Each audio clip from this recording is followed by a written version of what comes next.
Now, Gail, where would you have put the Dylan performance? I almost didn't feel like it was real or happening. It's non-existent. It was very strange. It was classic TV. When you can see something on TV so weird that it gives you chills in your own home, what more do you want from a television station? I was so confused. I just didn't know what he was doing, or if he knew where he was, or why someone would, some producer would think that was a great idea. You know, the only thing that I really liked was that Letterman really tried to connect with him. And he was wandering away. He finally met someone colder and more distant than he was. And was almost like, well, champ, you're handing the belt over. Here's Brian. Brian. Hey, Mr. B. In regards to Dylan, it's funny how everybody's bitching and complaining that he didn't do one of his own songs, but it's classic Dylan. It was perfect in every way. Only him would do a standard by Frank Sinatra. Well, here's the thing, Brian. He is unique, and when you're comparing him to the American Idol people who are out there as big entertainers, hi, everyone, I'm an entertainer, and you see this... And here's the thing about Dylan. I don't know anyone who says, oh, I know Dylan and I get his act. Prince is the same way. You don't know, is that his way of being to keep people back? Is there some part of him who thinks this adds to the Dylan mystique? Or like a lot of people that you see wandering around pushing everything they own in a shopping cart, does he think that everything he's doing is normal? Well, you have to expect that too. Like Letterman chose him as his last musical guest. You're not going to have the moment where the person sells everything about you. Right. He's going to do his own weird thing, I guess. Yeah, because he may have not remembered who Letterman was or what he does. I mean, I read the Letterman, the Dylan book years ago, and some of it would be like on point, and then he would go into this small thing that didn't matter for a chapter, and it would be back and forth, and it's kind of genius, but in a mad way, like the Unabomber. You know what I mean? Like it all should have just came in like little tiny writing, you know? I just kept thinking, does he even know that it's his last show? Like, he didn't seem to be holding on to there was no sentimentality there. Understand what the cameras were for or whatever. He probably said to somebody, where's June Baez? You know, and everyone's like, Bob, that was a long time ago.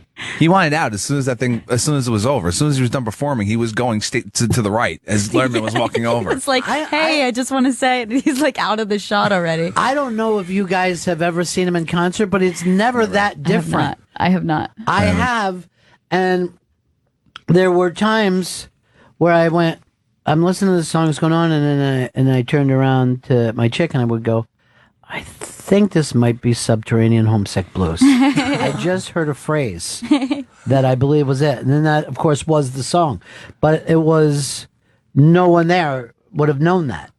And that's just the way he plays. And he doesn't follow the way he recorded it ever, right? Like, it always is tweaked. No one knows. Yeah. No, I mean, it's improvised. It's whatever he's feeling at the time.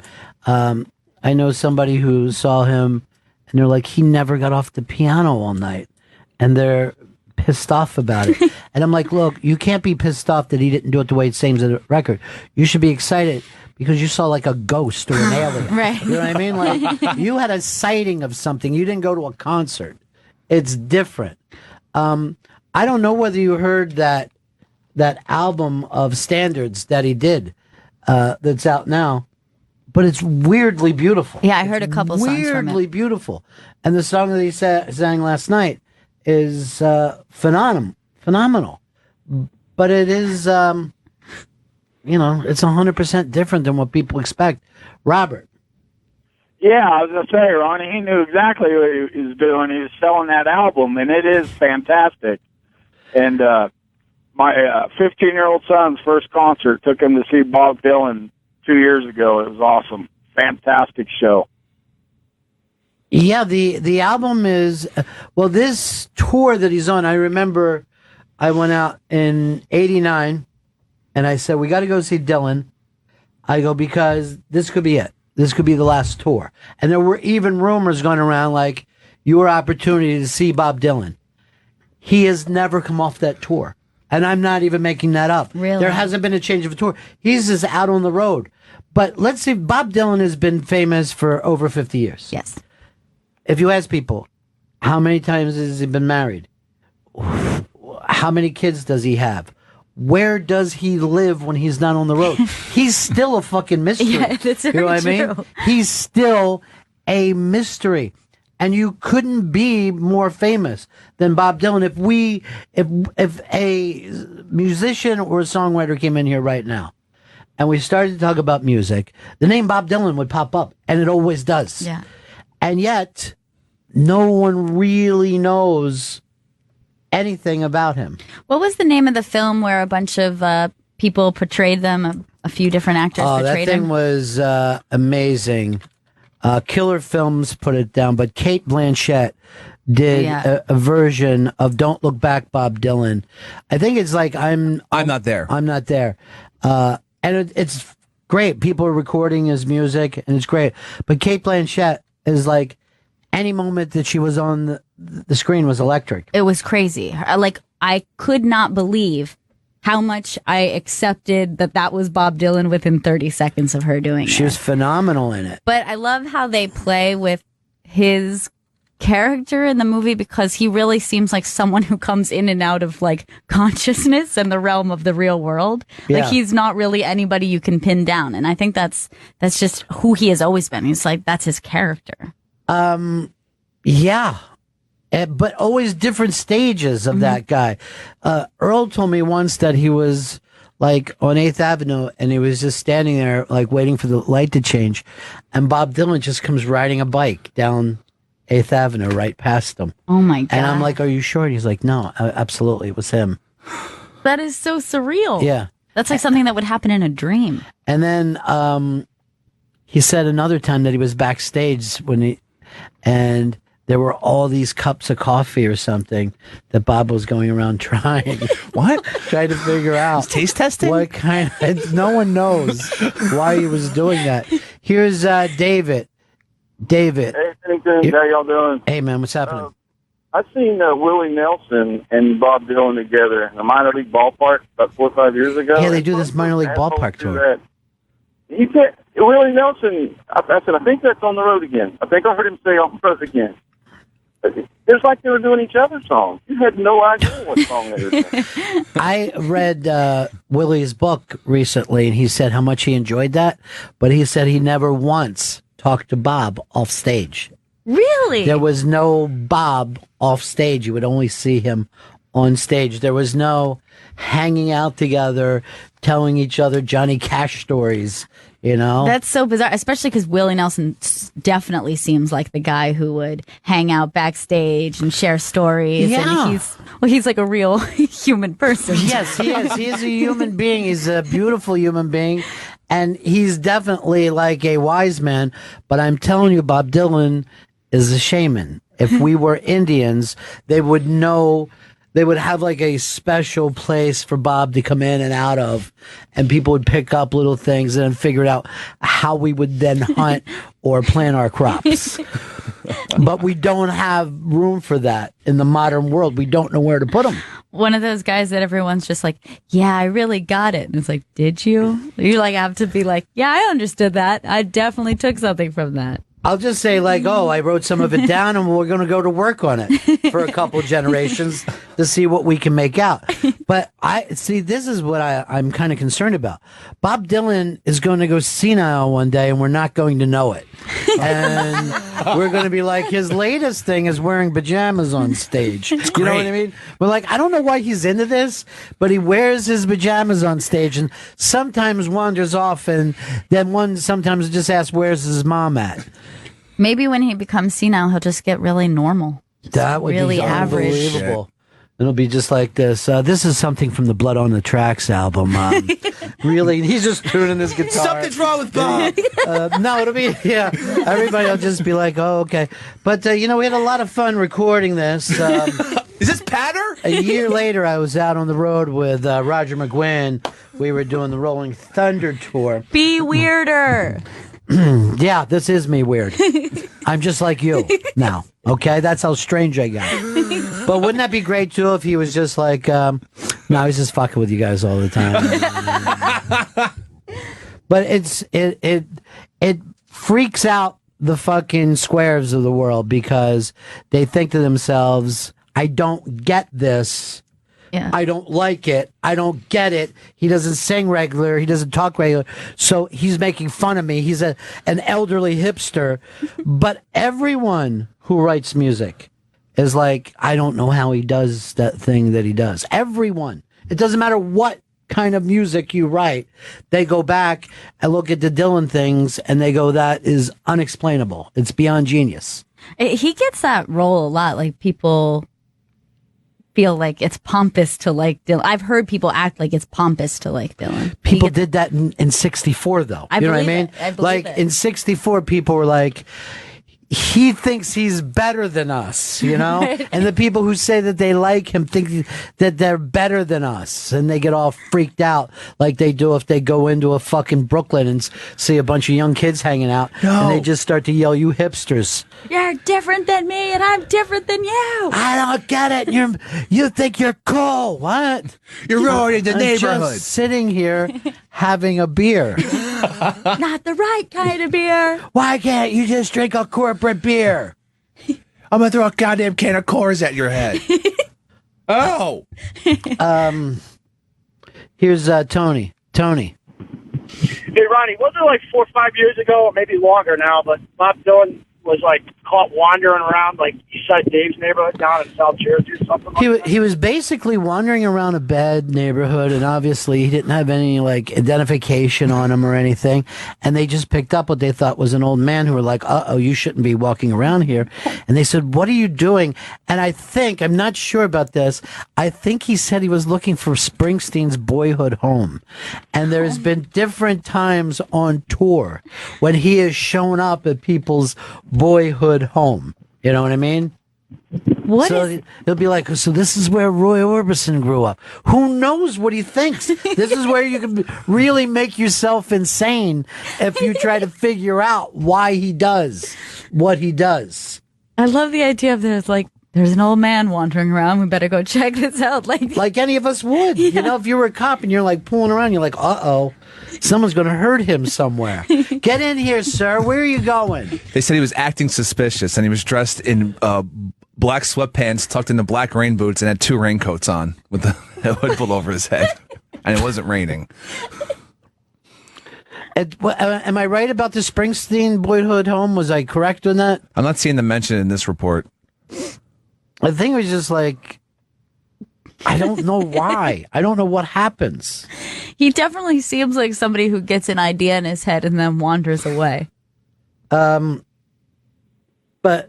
the weird thing is, don't you kind of see the similarities between older Bob Dylan and now slowly becoming older Bill Murray? That Bill Murray's now known for these weird off... You know, like, people can't book him on The Tonight Show. There's no way to get a hold of him. And yet he shows up on this fucking weird MSNBC show that he doesn't belong on. You know, like, you never know what he's going to do. Like, that's the thing, right? Industry people say you can't get a hold of him, but then yet he just shows up at somebody's party or like... Yeah.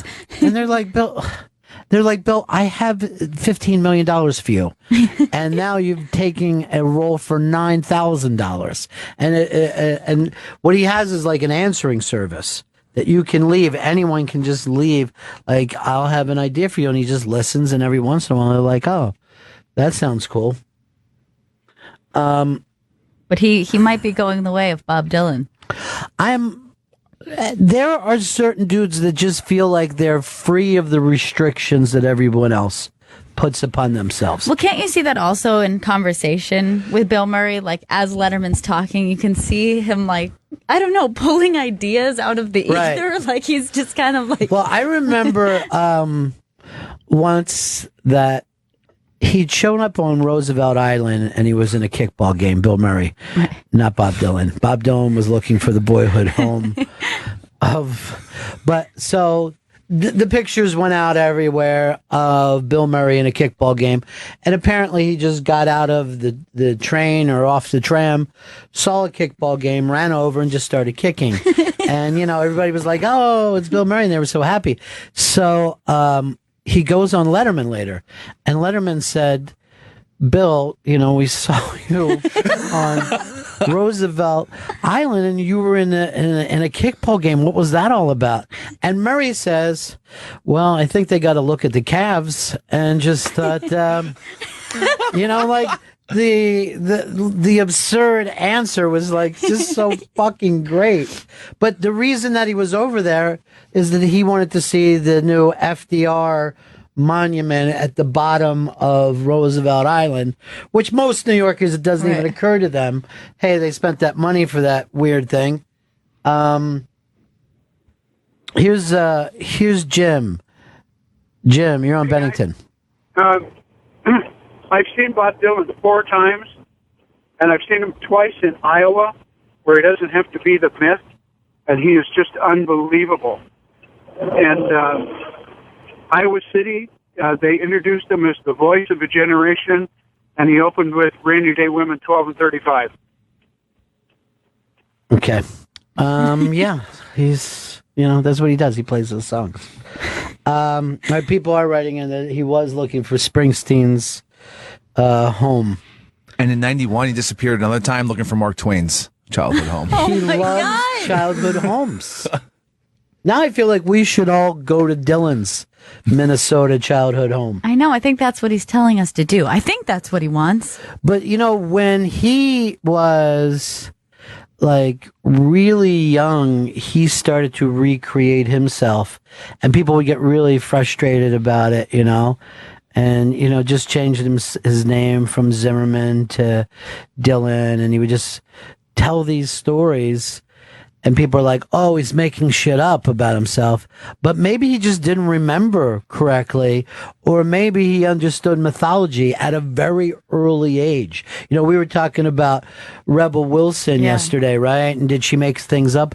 But really, at the end of the day, how important is it that you know what someone's exact backstory is if they're a performer? I could be wrong, but I feel like it's increasingly more important to people. Like, I don't remember there being as much obsession with people's personal lives, celebrities' personal lives, as there is today when I was younger. Well, I also think it's because we need to put everybody in a Facebook, kind of box. Mm-hmm. Here's who they are. Here's how we define them. There's not we talked about the hipster thing, but there's not a tremendous difference between people who are racist of people of a skin color and people who feel the same way about somebody of an age group. To start and call someone a millennial, right? Yeah. Is no different than if you want to, act like there's their racial background. Right.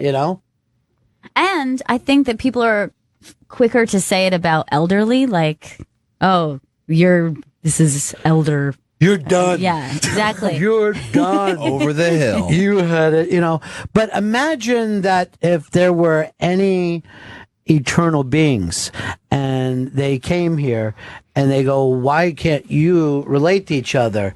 And you would go, "Well, we're, 30 years difference in age." And like, that's it. You're from the same country. You've seen the same things. You've done the same things. And this tiny bit, I mean, wouldn't it be weird if you just started going, "I can't get along with him. I'm 7 months older." And because we did that when we were in first grade. Oh, yeah.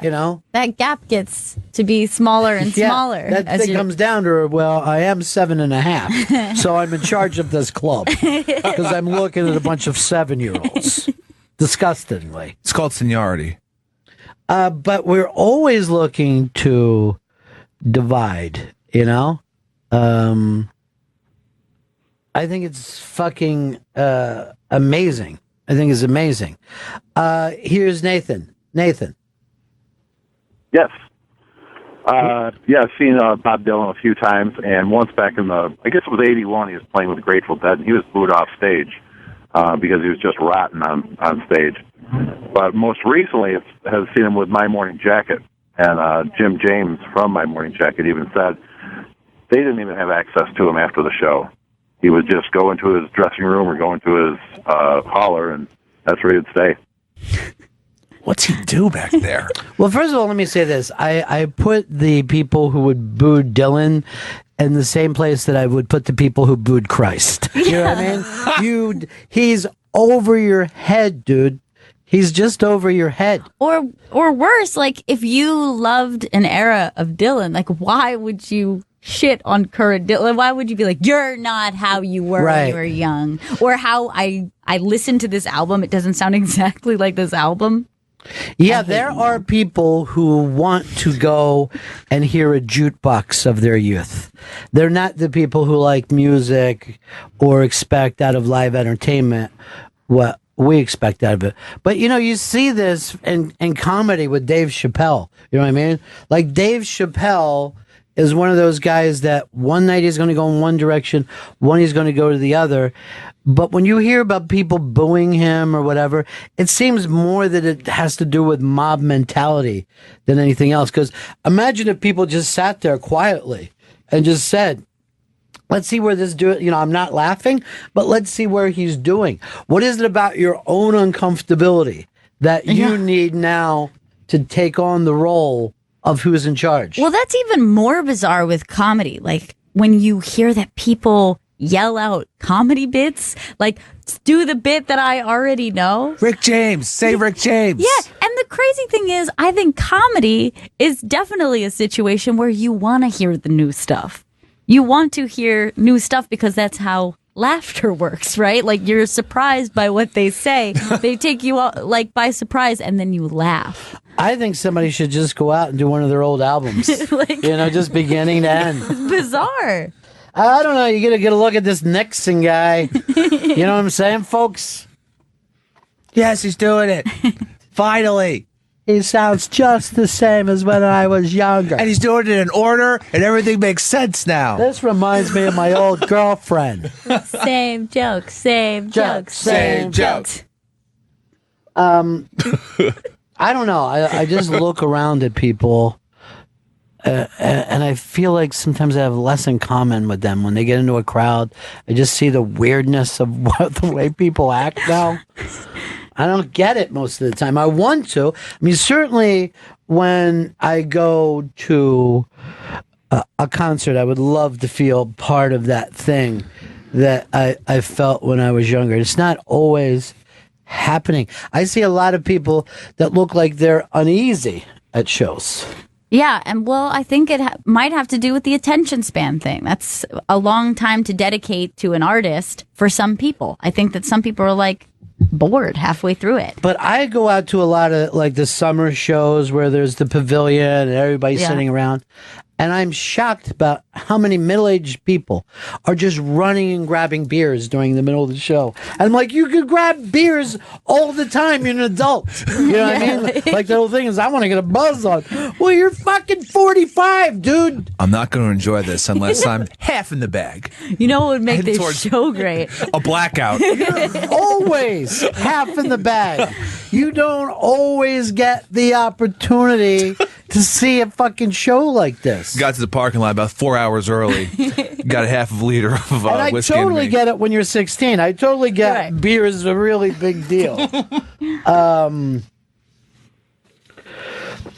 Here's Andy. Andy. Hey, Ron, I've seen Dylan a whole bunch of times. I've seen some really great shows, and I've seen some abysmal shows. And the abysmal ones were, I mean, I'm all for rearranging a tune. I'm all for changing the tempo or whatever. But there have been shows where every song, I couldn't recognize what it was until I'd heard 3 or 4 verses just from the words. Completely unrecognizable and terrible. The whole show was that way. I first of all, I totally get people who would feel that way. You know what I mean? I totally can understand. And at the same time, something is going on and you just happen to be on the same planet at the same time Bob Dylan is here.